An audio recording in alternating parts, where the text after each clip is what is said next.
আকবার।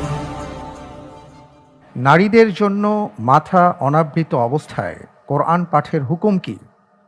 এ মাকরুহে তাহরিমি, B বিদআত, C জায়েজ, D হারাম।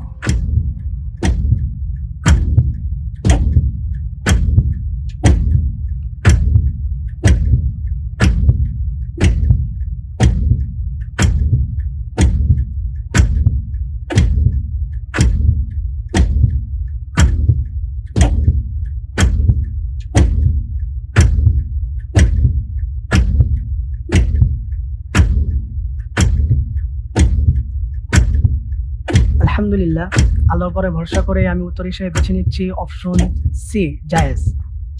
Fridge করা হোক অপশন সি জায়েজ।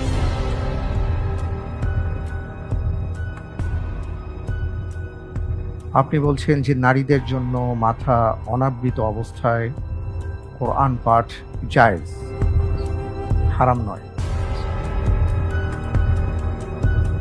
বিদআতও নয়। আপনি যে উত্তরটি দিয়েছেন আপনার উত্তরটি সঠিক উত্তর। আলহামদুলিল্লাহ।